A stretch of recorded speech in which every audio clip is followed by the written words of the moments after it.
Hi, good day. This is Francis Miguel, your Chief Finance Officer at Alliance in Motion Global. My topic for today is NDO, New Distributors Orientation. Anyway, before I begin, many people ask me why I chose MLM industry to make it a full-time career over my profession as a computer engineer. At first, you have to ask me why. I know you can relate to this. Even if you work every day, 8 hours a day, no time off, you cannot hire someone to do the job for you. But guess what?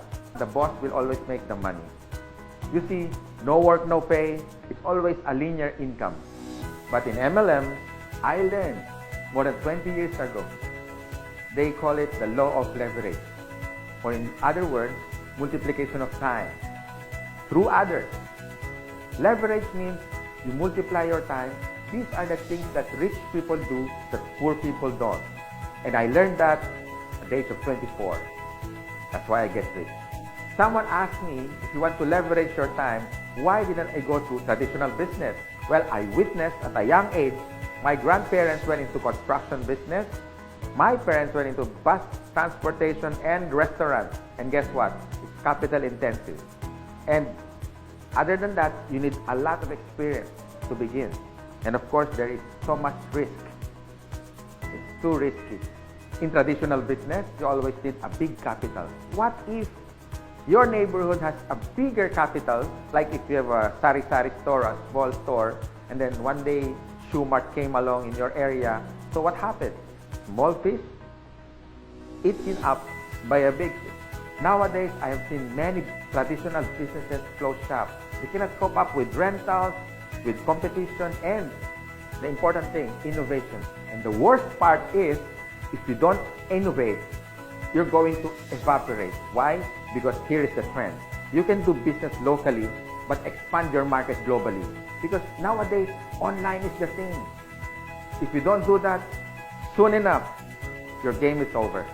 But most businesses that went online survived. Now, I'm going to share to you my 24 years experience in this MLM industry. And this is what my presentation is all about. So what's the beauty and potential benefits of being involved in MLM industry? And here's the good news. You can start part-time. I started part-time, and most people that I met who became successful in this marketing business started part-time. And you can start small, a little about $300 to $400 to begin. And here's the encouraging part. Me and my business partners will guide you from how to get started to your success for free. Here are some tips for you to become successful, like my top 20 business partners did on their first 3 months. First tip, you have to overcome your fear and your doubts, because these are the killing machine inside of you. I guarantee that. How to overcome fear and doubt? By studying the facts. Our CEO has been awarded the top CEO of MLM in the whole world. According to business.org, our product provider is Nature's Way, based in Utah. And according to BIR, Bureau of Internal Revenue, we are ranked number 12 for 2015 as a taxpayer company. And here's the exciting part. We were awarded not once but twice in Guinness World of Records. Always remember, if you analyze too much, you get paralyzed. So I suggest get involved and take an action. Tip number 2, you have to take care of your attitude. For me, it's 80% attitude and 20% skill. Based on my experience and based on what I witnessed with the top 20 distributors, they have this good learning and listening attitude, or GLLA. You need to listen to your mentor and the professors in this business. You have to humble yourself and learn the basics, because we and your business partners, we're gonna mentor you and guide you for you to become successful in this business.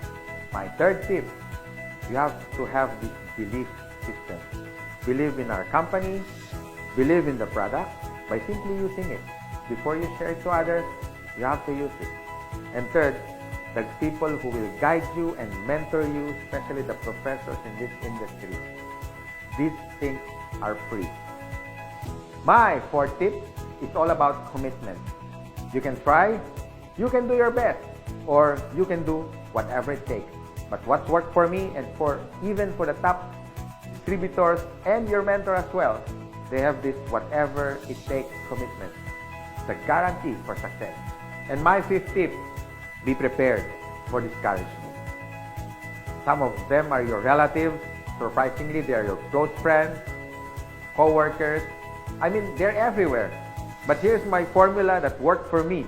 Apply the SW3 next. Some will, some won't. So what? Just go to the next.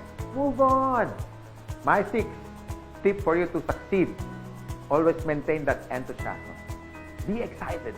To get involved, always be enthusiastic with the product, with the company, and to your dreams, because one day they become a reality. And my seventh tip is all about focus. And based on my observation, 90% of distributors who become wealthy beyond their wildest expectations have this focus.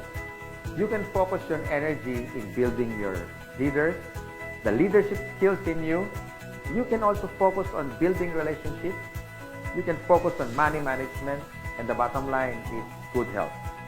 If you use these useful tips, we want to see you one day. You drive your own car, having your own house.